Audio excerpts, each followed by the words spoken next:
Hey, everybody. Welcome to another episode of Creatives Ignite. Last time Nikki was on, it was Design Recharge. It still is Design Recharge in my heart a little bit, I think.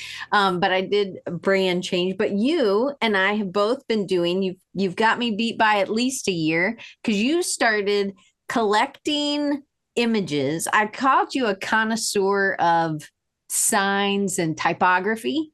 Because when you were going out and you were visiting different places, you would take out your camera or your phone, probably your camera at some point, and you would take pictures of these signs and manhole covers, anything with typography, and you noticed some things. And back in 2015, you wrote this book, and you did. I've already asked you this, but I'm going to ask you now live. So, and then we'll do an intro. But Nikki, at this point, when you wrote this book, did you think there was another book in you? No, Diane, the answer is no. And don't ask me if there's another book. I think there is. I think there'll be another book for sure. It took me 10 years. So in 2015, not quite 10 years, you did it.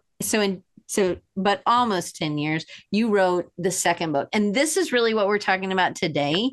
And what I love, it's about font pairings. And I struggle, and a lot of my students struggle, and a lot of people. Some people, I think the next one should be about color because that's the next thing I struggle with. But so this one was culture and typography. This is still culture and typography, but this one is specific to font pairing. So Nikki, you are a full-time designer and you're in-house designer, and you have been you've worked for yourself. You've worked for corporations for a long time, and you are creative director. You've built departments from nothing to something, or big, small to big. And so it's impressive to me. And then How Books asked you, you were doing a lot of talks, and because you started the AIGA chapter in South Carolina, in South Carolina, in Columbia. And that was when we talked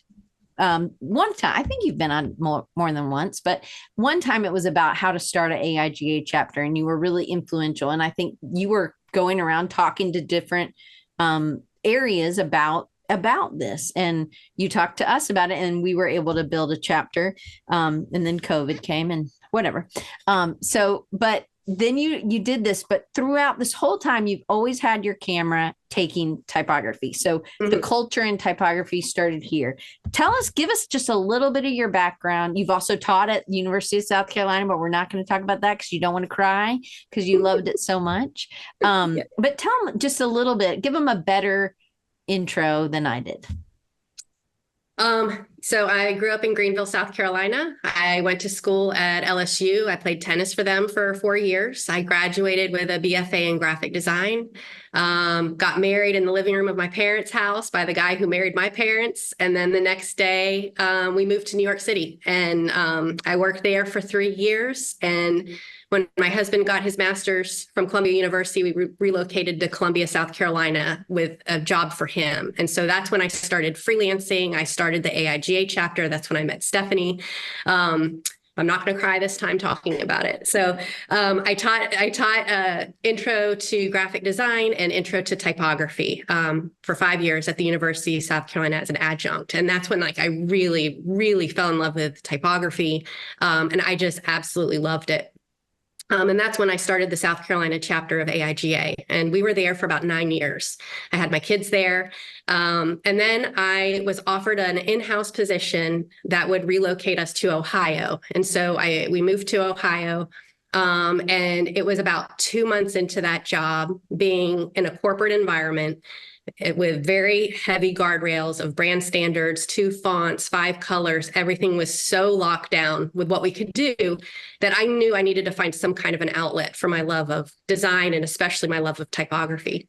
And so I started my WordPress blog in 2011, where I would come in at 5 o'clock in the morning, and I would talk about a manhole cover in Cleveland, Ohio, compared to a manhole cover in Austin, Texas, or graffiti in 2 different parts of the country. And I would just do the blog every day, 5 days a week. And then the speaking engagement started. And then I spoke at How, which is how that book, my first book, came to be, because it's published by How Books. But all this way, all through my career, my professional career, I've pretty much stayed an in-house designer. Right now, I'm chief marketing officer at an accounting firm based out of Greensboro, North Carolina. I've maintained my blog and I've maintained my speaking engagements, being able to travel around the country. But one of the things that stuck with me as I was teaching graphic design and typography at USC was how difficult it is for students to pair type. And it was very difficult for me as a student to pair type. It's not anything that it's just very hard to teach. And it's almost like it's intuitive. And once you get it, but you're not really sure how you get it or when.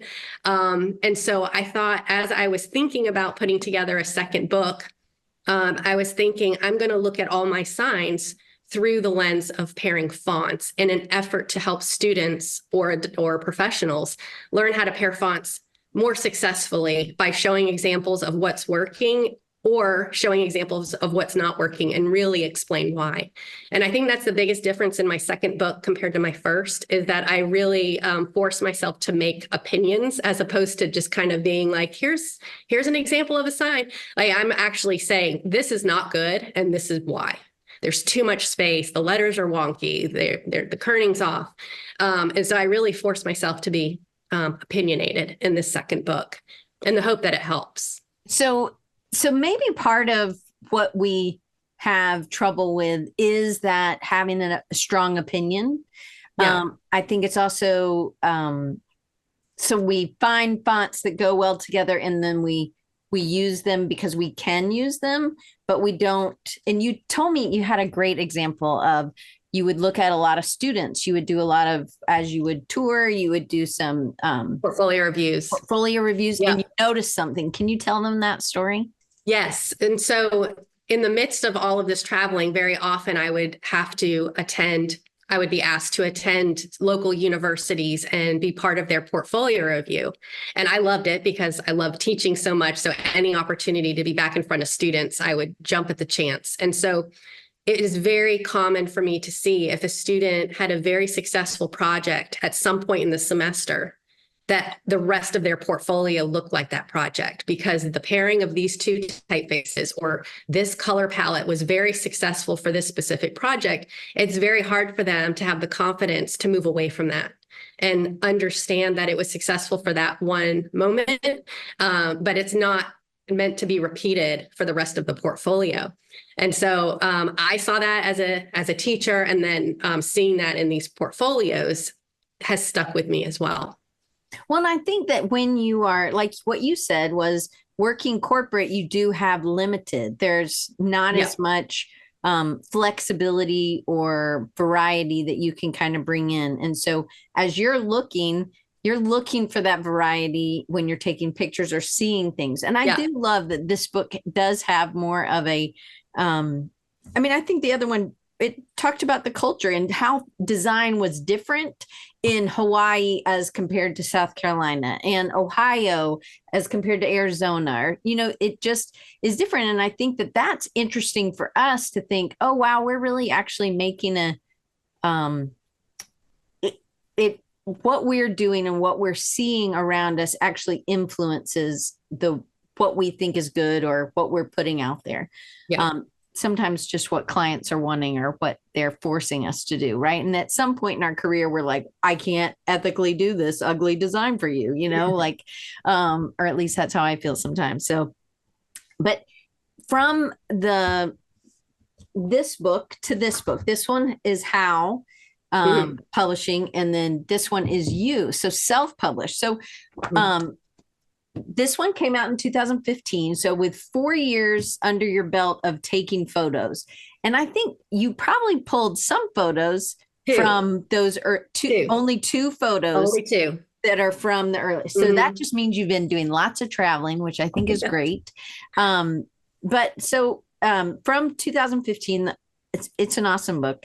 Did you have, at that point, I asked you, you said you didn't have an idea that there was another book. You actually didn't really love the process. Can you talk about, because for you to say you didn't really enjoy it and then you to do a book and do it self-published, it's like a double doozy, I know. So talk about what maybe didn't,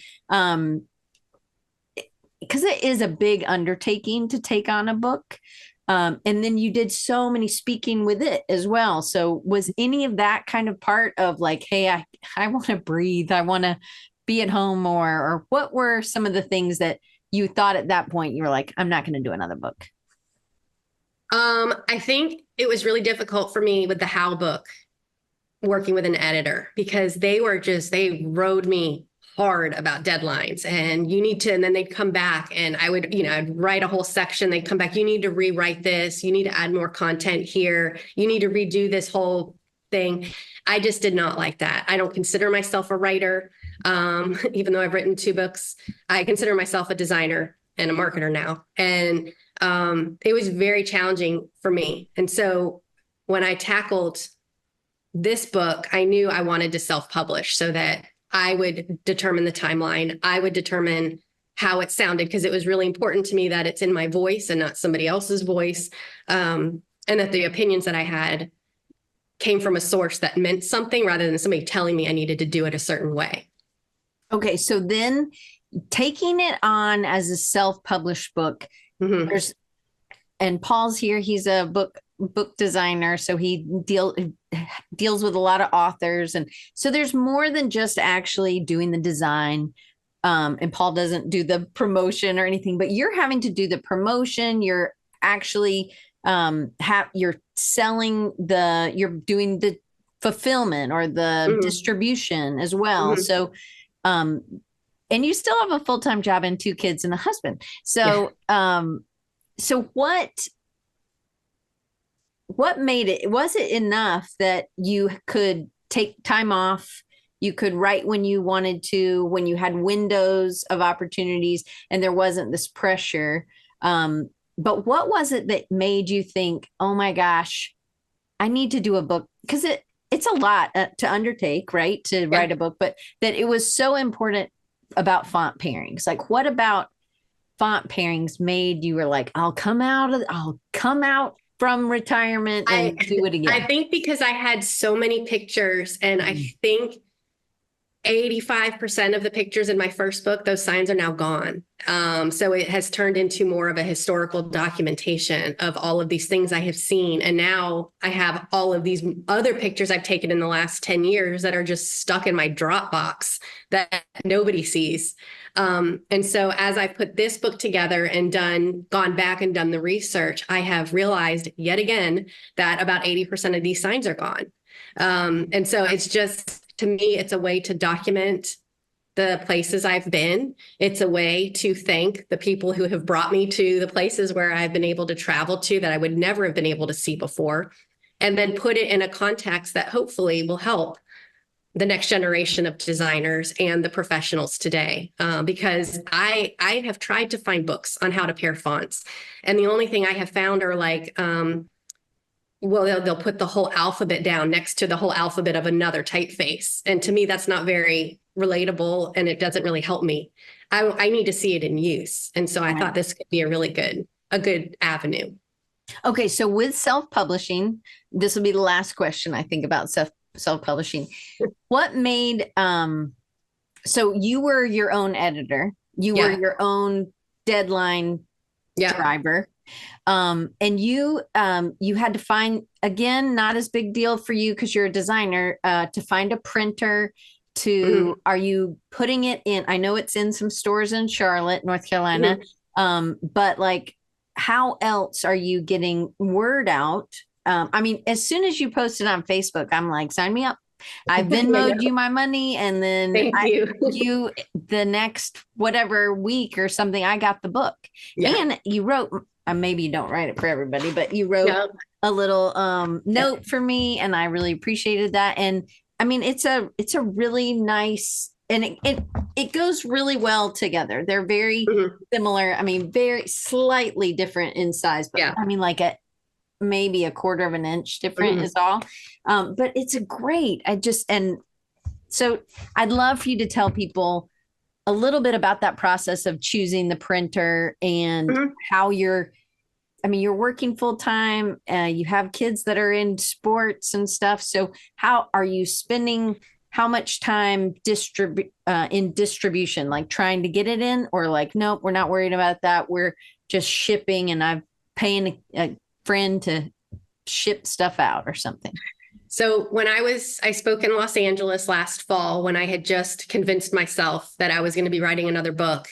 And there's a designer out there that has a book called LA Signs. And there's no writing. It's just like a picture book of storefronts that he's taken pictures of. But the book is so nicely published. I messaged him and asked him, where did you print this? And he said, oh, I self-published it. And so I asked for his vendor, and that's who I ended up using. It's called Mix'em. And I've used them to self-publish. They have specific sizes. So I was limited to what size they had. And this one was the closest to my other book. Right. But I've been very happy with them. They've done a really good job. Yep, that's that Mix'em.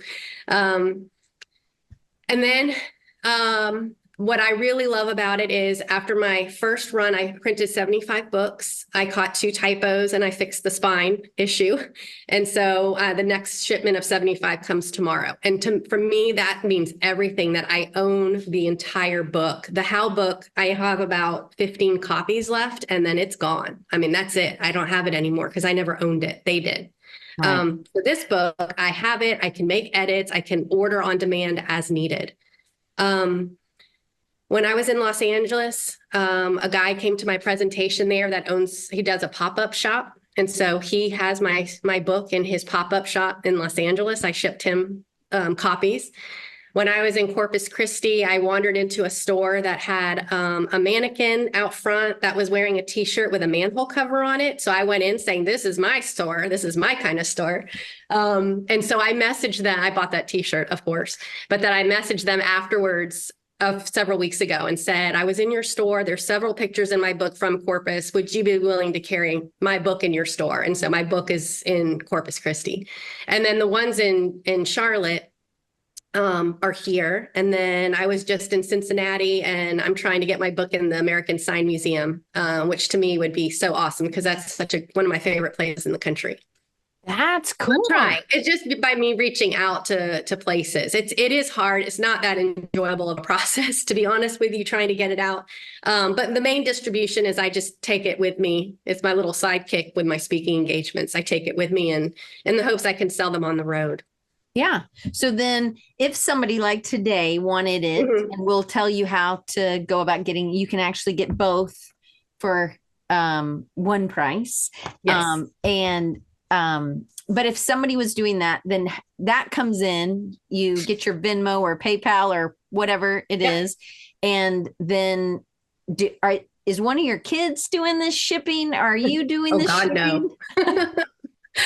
Absolutely not. No, I just, I have envelopes here ready to go and I'll just go to the post office and mail them. So they arrived, I think yours arrived in 3 or 4 days after you bought it. Yeah. Yeah. Pretty quick. Yeah, totally quick. Okay, cool. My dog is but only 75 copies, such a small run. And it is a pretty good size book, 114, 50, 60, 120. So it's not small. I mean, it's packed, full color, really nice all the way through. I've been happy with Mix'em also. But so that's a good question. 75 copies is why such a small number then? Is that a small number? I felt like it was a lot. Because on average, I sell like 10 to 15 books a talk.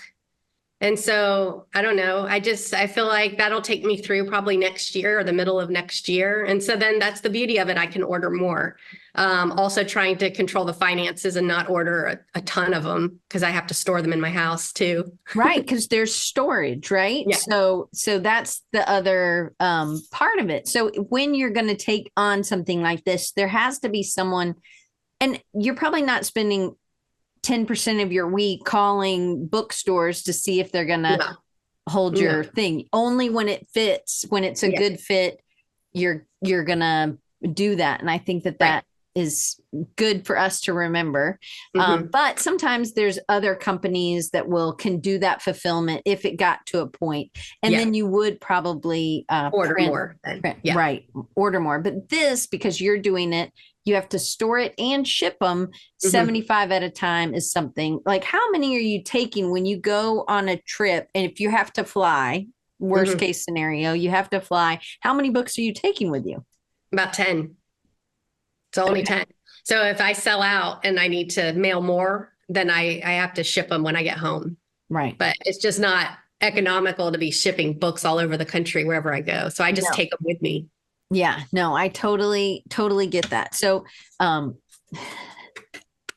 my dog is, anyway, he just keeps crying over there. So, okay. So, this book has, I called it beautiful observations. That's what it seems like, but there's also opinions. And it is history. It is this historical, because you said 85% are gone now. Yeah. A lot of them are gone. Yeah. It's sad. So, what made you want, with font pairings, because you've talked about, I mean, we could have done font pairings in a lot of different ways. So this is a very observational, right? Like we could have done it with the whole alphabet and not ever even take a picture, a photo of actually what was done. But there is a lot of historical. So what about the historical makes it easier or harder to write an opinion about? Because they're manhole covers, hand painted, hand lettering. Yep. Neon signs, building signs. I did spend quite a bit of time where I could filling in the historical information of the signs. So it's probably equal parts historical information of the sign that I could find paired with what's working with the font pairing, what's not working. And then I end each chapter with a page on what themes emerged from this chapter that we can learn from, based on the findings. So I tried to make it all encompassing. But what I love is you have stuff in there that is what's working, but you also have the what's not working. Because sometimes if all we're seeing is the what's working, it's really hard as you're learning, as you're trying to get better at this skill, to see how, some people just still put stuff up. It's not great, but here's why. So I really like the explanation or the reasoning. Obviously you didn't design these, but you're saying here's what you think works and here's what's not working and here's some things to avoid. And there are some real geeky typography things, which I think what, Diane? The thing about the apostrophe. So you have a slide of this, I think. Yeah. But tell us about why those different, so manhole covers, neon signs. I think you have a picture in your. Yeah, I do. I can share my screen. Yeah, that would be great. So when I started the project the same way I did with my first book, it is a very daunting task. And so I always start with the table of contents and tell myself, I'm just going to design this one page today. I'm going to figure out the chapters, I'm going to figure out the layout, and I'm going to walk away. And usually this is all it takes to spur enough interest in me to come back the next day and keep going. So the lesson here is whenever I am faced with a daunting task, whether at work or at home doing laundry, just fold one shirt. It's enough to get you in there and do the rest of it. I start with a small bite and it's enough to keep going. So I try to break a big task down small. So for me, for writing a book, it was doing the table of contents. Why those specific ones? Because the other book had some. I know that there were some. I know there were manhole covers in the other one. And is there like a blog post about each of these images already? Were you able to pull from? Not necessarily. No, I didn't reference my blog at all. Putting this book together, I did not reference it at all. Okay. I knew I wanted a chapter on ghost signs. I knew I had to have a chapter on manhole covers. I didn't know if I could pull it off, if there was enough font pairings, because that was the rule, is I had to have more than two font. I had to have at least two typefaces on the whatever I'm talking about. And typically manhole covers is just one. So I didn't know if I could pull off manhole covers, but I tried really hard to get it in there. Hand lettering, neon signs, and building signs. So to me, I knew I needed a catch-all chapter at the end. I went back and forth about calling it building signs or just signs. But I knew I needed something that didn't fit in the other categories that would capture pretty much everything else without going overboard. I did add the reflections, the last page at the last week. So that originally wasn't in there. I did end up adding that because I felt like I needed something to summarize the whole book. And in the last book, there was graffiti. You still had ghost signs, manhole covers, graffiti, hand lettering, signage, neon signs, and there was wayfinding. And then you had the kind of end was the cultural observations. So it's interesting. There's some of the same, but wayfinding isn't going to have multiple typefaces. Like your typical street sign is just the white text on green. It's not going to yield anything interesting there. Graffiti is the same thing. I mean, it's an art to itself, but you're not really looking at anything in a way to pair typefaces and what you can take away from it. So I knew those 2 chapters were going to be out. Cool. I end each chapter with a theme.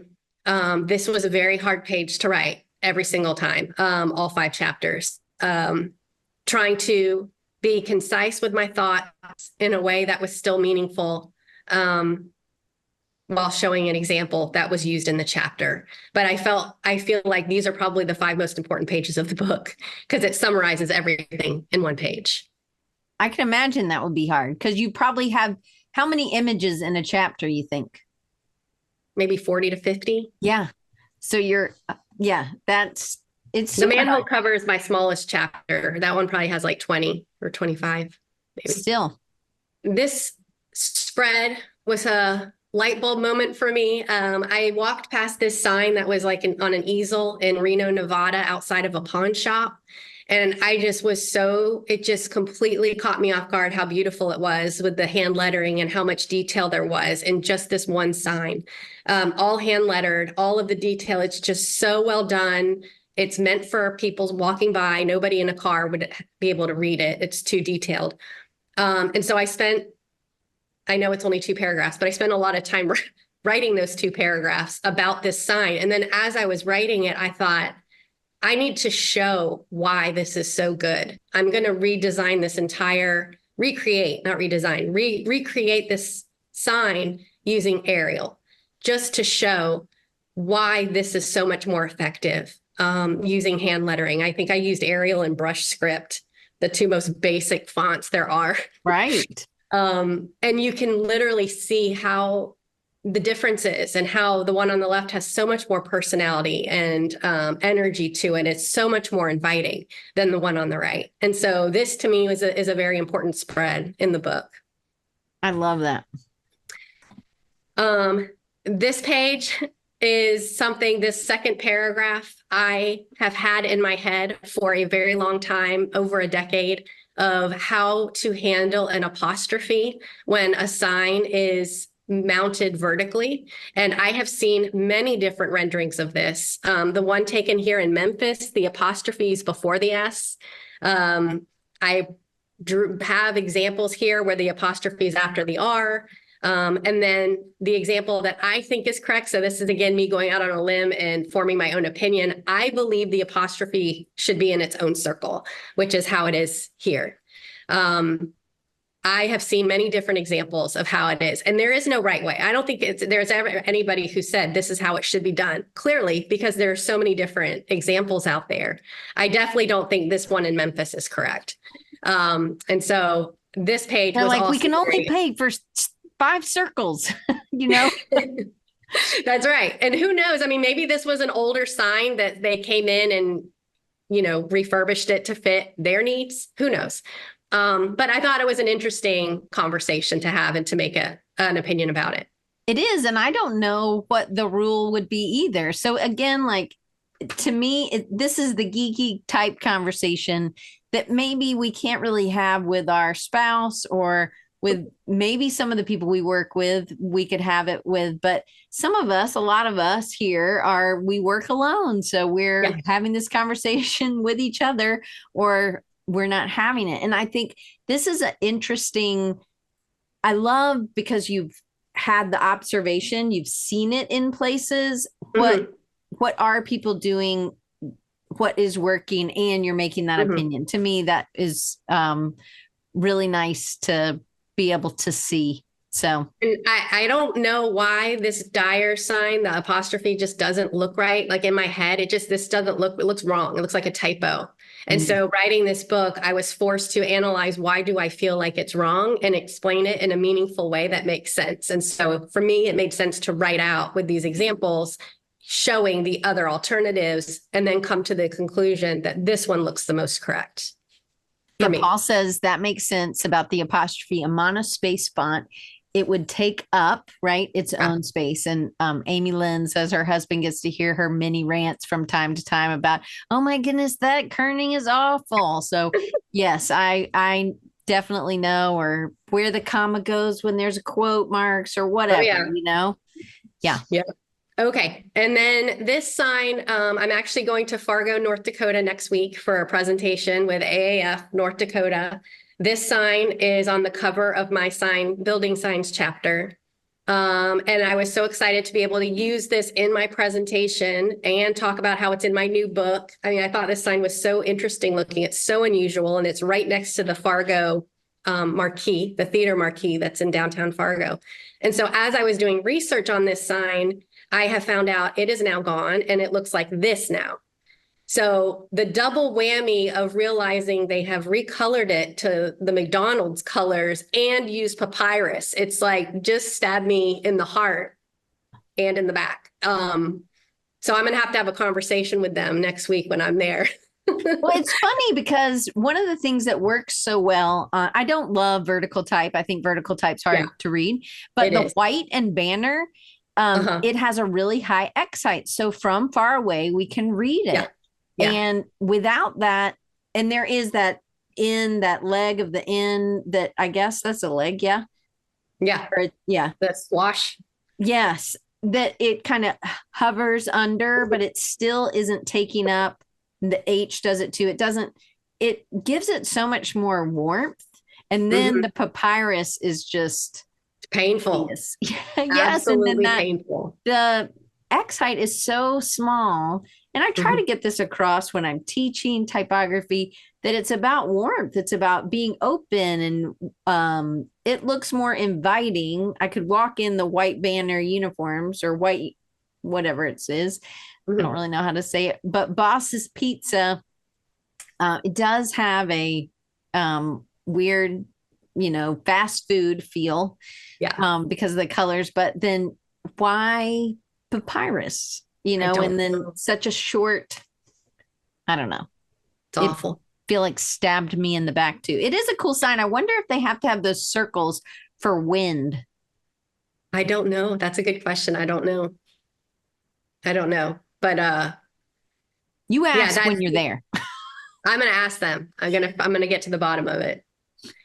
And then so this page took me the longest. This one is probably the most important to me because I have a hate, not a love hate, a hate relationship when somebody puts an object in the place of a letter.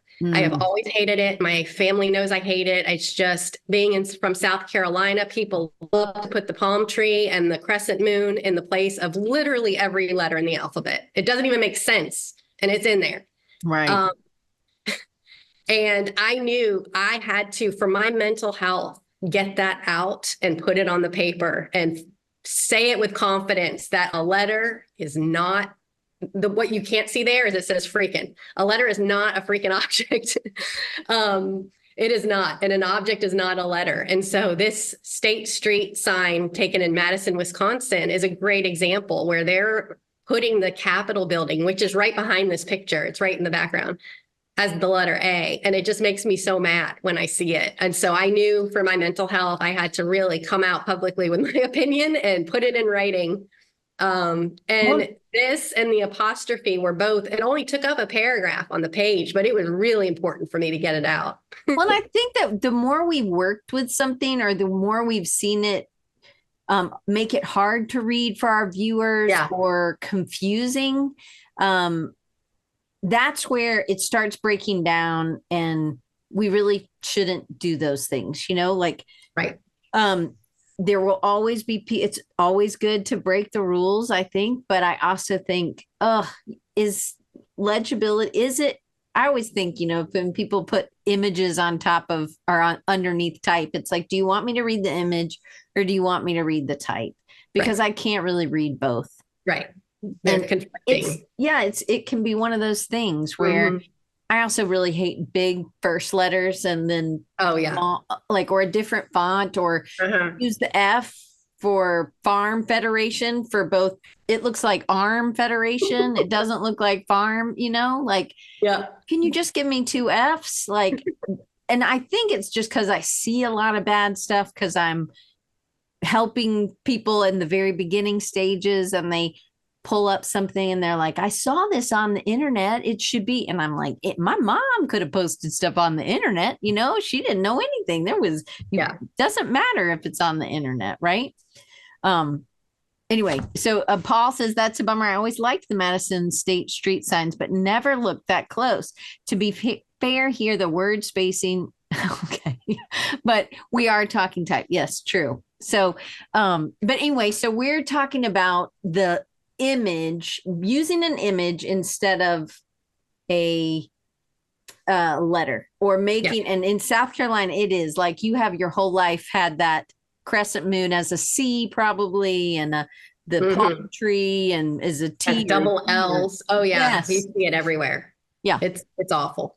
All right. So what was the next one? Because there were some things that were really I mean, I think with the manhole covers, it's like Mhm. just beauty, right? Because they're spending money. Not that these people weren't spending money, but the manhole covers is a part of the book that you love. But it also, I didn't know until I think when we talked before about um, I didn't really ever notice manhole covers. And then you Mhm. were the one who kind of turned me on to them. But Mhm. there really were, I mean, some people are spending a lot of money on the design of this manhole cover, which is obviously one color.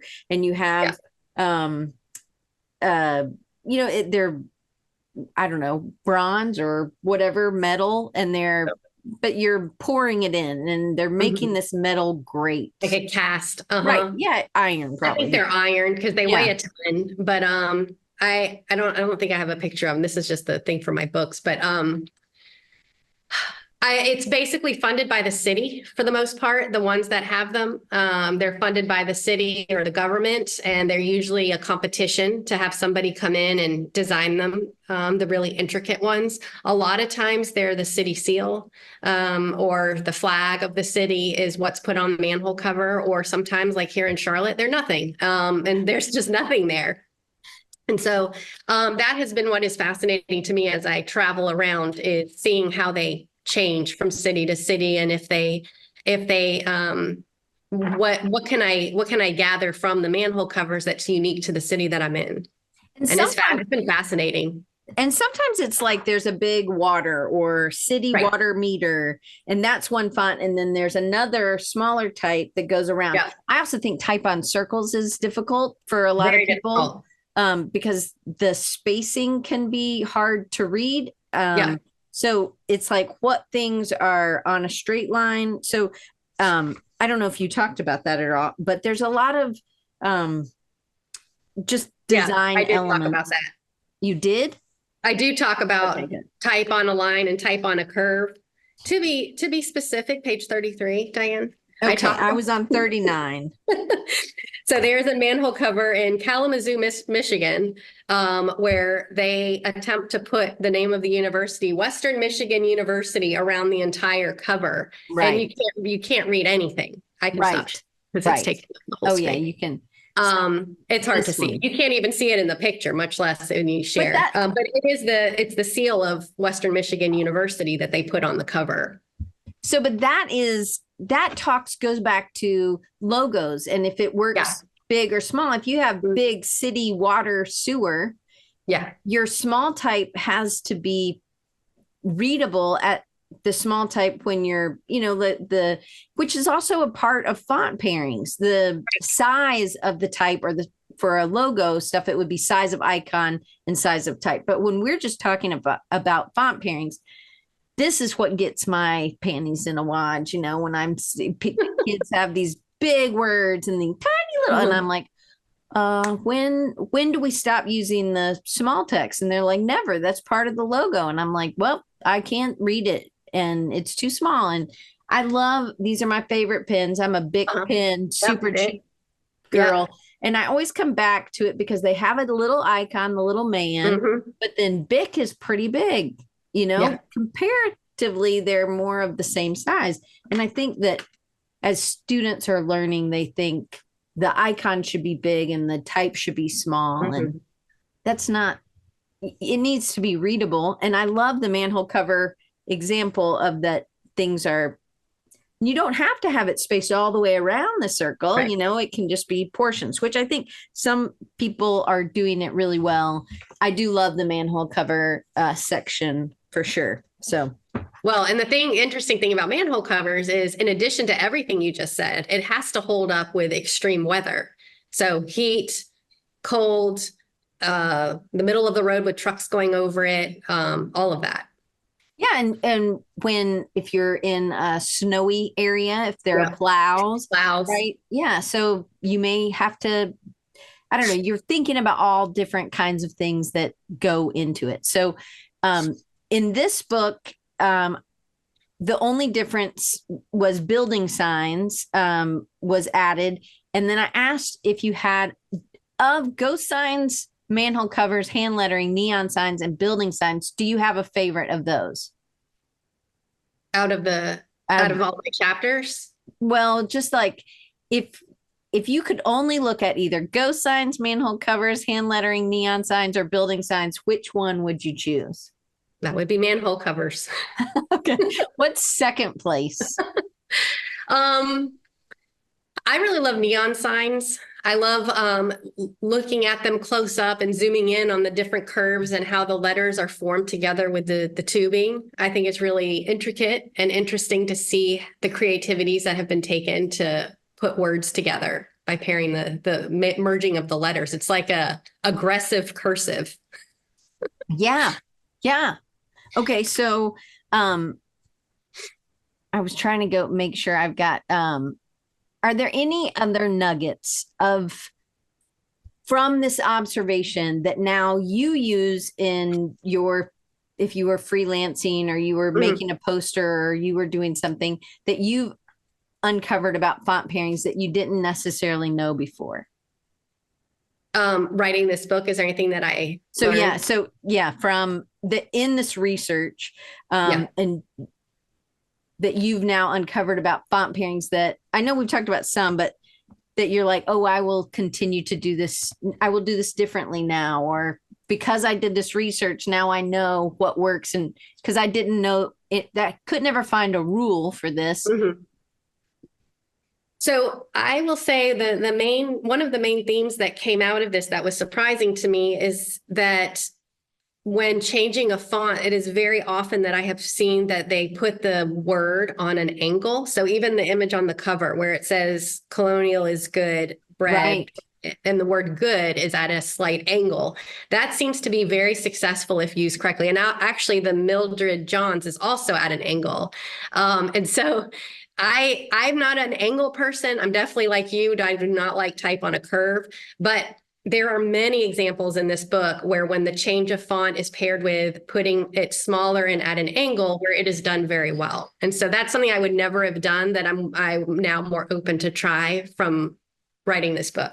That's cool. And so, and there are, I don't remember what you called them, but it was like the little tiles and like, Go signs, the go sign okay, entryways. Uh-huh. yes, The entryways. tile entryways.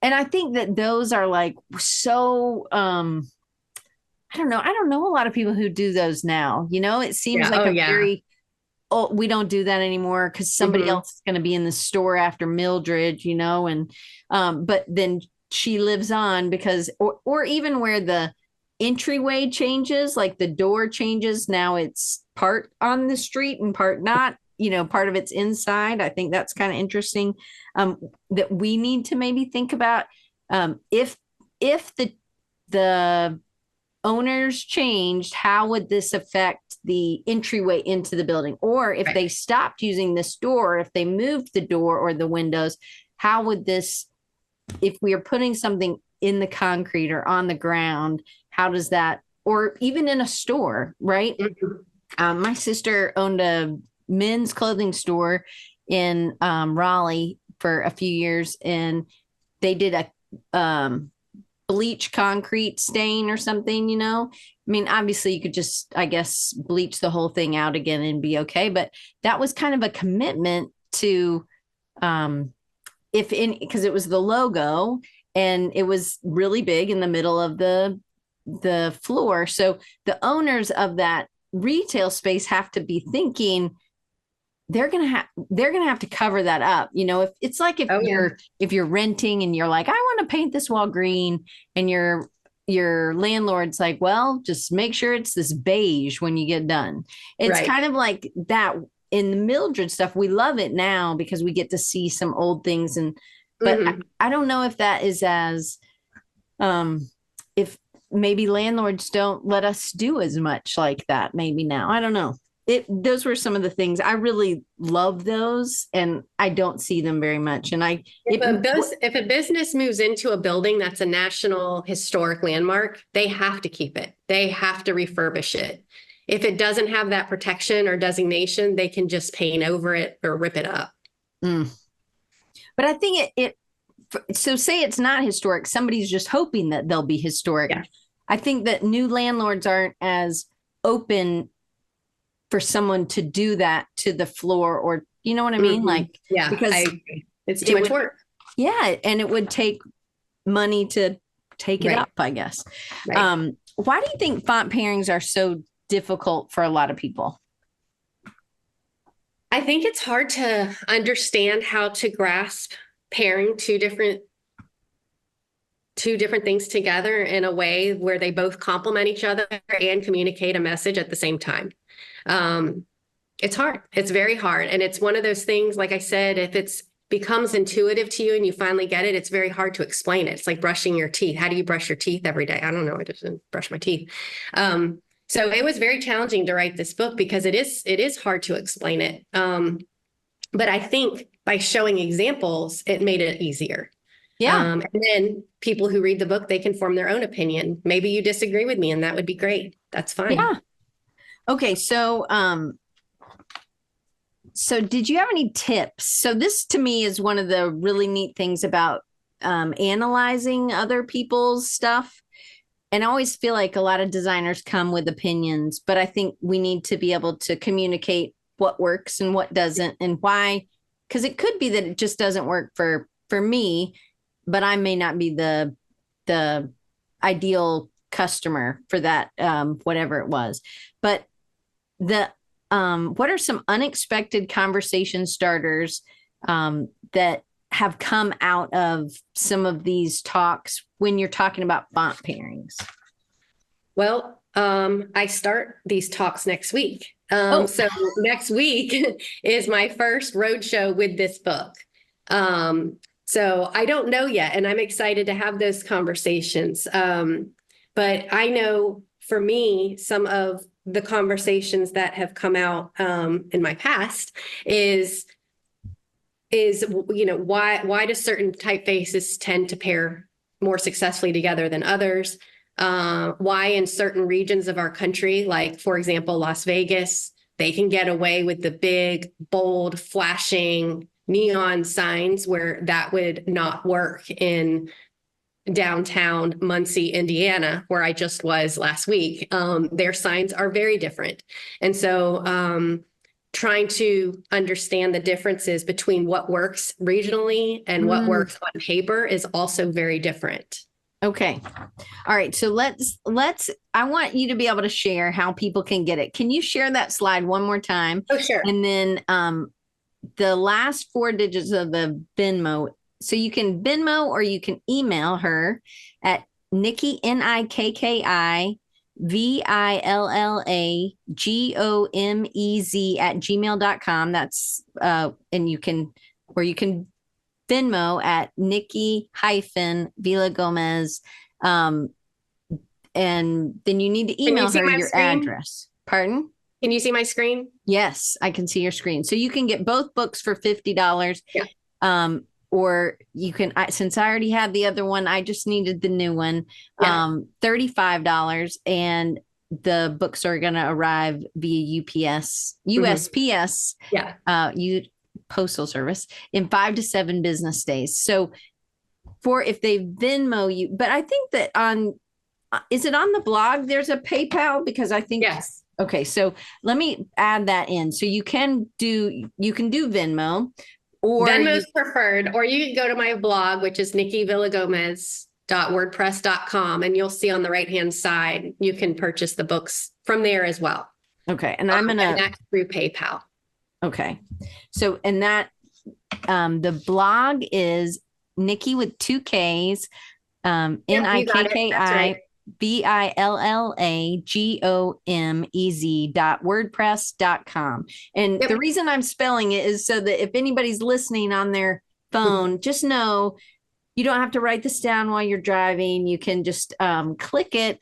It's at the top of wherever you're listening. It will be the top links. But if you're on YouTube, it'll also be the top links as well. But Venmo, the last 4 digits is 4496, correct? If they need it, yes. If they need it. Okay. So how many images did you have to choose from, and how many did you have to cut when you were working on this? Like, I always feel like I have more images than I need, and then So I probably had over 1,000, easily over 1,000, probably more than that. I was able to do a first pass through pretty quickly if they didn't include 2 typefaces. So those automatically were out. And then I started grouping them in folders by the chapter. So I had a manhole cover folder, a ghost sign folder, and started putting them in there. And then from there, I have multiple pictures of each sign too. And so I had to figure out which sign was the best one to use for the book. And so that became a process as well of going through the pictures and curating them. But like I mentioned, it was really important to me that I didn't include any pictures from my first book. So these are all new pictures, with the exception of 2. They're all new. They're all new pictures. Were some of them still taken a long time ago? You just didn't use them in the first book? Yeah. Okay. So this is still the 2011 on. You've been collecting. Yes. Yeah, I'd say the majority of them, though, are fairly new, fairly recent. So you're still out there shooting pictures, doing this. So you may not know if there's another book, but maybe there will be something in the wings that'll bring you back in. So one thing we had talked about was just this, and maybe it's just that we're women and we're always trying to make sure everybody's okay, and having an opinion can sometimes bite us in the butt, especially as a leader. You're, the creative director, you're trying to make sure that people are getting along. So sometimes it can be hard to take that stand. And I think that was an important part for you, just as a human, of saying, I'm going to put my opinion out there. I know you spoke about it a little bit. Was there anything, just because this is more of a personal outcome from this, do you feel like, you know what, I did it? I may not. How do you feel from after having done that? It was definitely therapeutic, I would say. It was very hard to put it in writing. I promised myself I would not use AI. It is very easy to use AI. We use AI quite a bit at work for social posts and things like that. And it is very, very tempting, especially with writing not being natural for me. However, I promised myself I wasn't going to use AI for any of this book. It was all going to be 100% me. But it is hard, because I think also being from the South, you don't want to come up, it's just like upbringing. You don't want to come across as being too forceful with opinion or anything, whatever, all that stuff. But I'm pretty opinionated in this book, but and I talk about it in that last page of the reflections, that yes, while I'm opinionated for me, it's important that you form your own opinions too, as you're looking at this, and figure out if it works for you, why is it working for you, and use that in your own work. Yeah, I think we don't all have to agree. Yeah. you have to let me have my opinions and I have to let you have your opinions. That's the only thing we really need to agree on. Right. But and I think that some people will say certain things are right and it's just about proof. Like if you prove it to me, I had a student, we were doing something and they were like, no, it's in here. It's in these brand style guides. I said, prove it to me. Show me. Because that's all I want. I don't want to do something wrong, but otherwise I'm like, no, I think you can move the logo over here. And they're like, no, it said you couldn't. And I'm like, show me. And Yeah. I just think sometimes we're too afraid to change our mind and to admit that we're wrong, or say, you know what, I did this wrong for so many years. I used to write y'all, YA apostrophe LL. I do not know. And I remember I was in Denver and my friend Debbie was like, Diane, it's Y apostrophe AL. She was the editor. And I was like, oh, she's like, you're doing oh. It's like you all, Diane. You're But if you do it long enough, it becomes correct. that's yeah, right. And that is where it is in Mobile. There's a lot of y'alls. Yeah. But I think those are things that I want. I want to be told correct how how to Yeah. do it. But those are the things that I think people are like, well, I don't want to tell you, or I'm doing it different. I'm doing it my way because I think that's right. Some things it doesn't really matter, maybe about Yeah. the apostrophe or about the It comma or about doesn't. the Y or who knows. But Yeah. then there are some things that you're spelling it wrong or you're saying it Yeah. wrong. And I want to say it correct. And I might not know how to. I might have to practice a whole lot. So I really love that you were able to take that. And as a born Southerner, that's a woman that has an opinion, it is hard, I think, sometimes to just put it out there. But I think this is so ballsy to do a book on your own. It's beautiful. The images are incredible. And anyway, I hope people get it. It's definitely worth it. And I like both of them. So I would get both of them, but they're a really nice pair to me. And I hope there's a third sometime because I enjoy it. But I want to make sure everybody knows. So Nikki Villagomez at gmail.com. And then your blog is nikkivillagomez.wordpress.com. And on Instagram, this is where it's a little different and it's all in the chat and it's all at the top wherever you are. Instagram.com/Nikki, NIKKI_VZ. And that's it. So those are the ways for people to get in touch with you. Here with 2 minutes left, what is next? Is there another book in the wings? Can you imagine another one? I cannot, especially since this one is just hot off the press. But I have learned you never say never because you never know. So next is really just touring, doing talks on this. Yes. So I had just going to continue my speaking engagements that I'm so fortunate to be able to do and travel the country and take this book along with me and sell them as I go. So what you're normally speaking up to or about is not necessarily font pairings. Correct. It is what? About the signs that are local to the city I'm presenting in. So no two talks are ever alike. So next week I'm going to Fargo, North Dakota and presenting on the city signs that are in Fargo. And then I rent a car and drive the next day to Sioux Falls and I'm giving a presentation to their chapter about the signs in Sioux Falls. So you've done a lot of pre-research and then do you go out and take signs? No, I do the research ahead of time. Okay. And then I present it while I'm there and I'm there for such a short amount of time. And then I'm going to Phoenix and presenting on the signs in Phoenix. And then I finish out the fall in Cheyenne, Wyoming, which has been a city I have been trying to get to for 14 years now. And so I'm so excited to go there. Oh, that's awesome. Awesome. Yeah. Well, Nikki, thank you so much for doing this. And I hope you guys will check out her book or books and enjoy. Just if you like signs or you like old things, you're going to just get some napkins for right next to your mouth while and the colors are really good. I was really impressed with the the printing. quality's great. I'm gonna take this to a client tomorrow and show them hopefully mix them as a possible printer. They did a great job. Yeah, they did a very good job. And 75 books is more doable financially than 1,000 or I can't do 1,000. There's no way. And we talked a little bit about doing like on Amazon where it's print on demand, and you decided not to do that because why? I think that one I wasn't able to do the horizontal layout.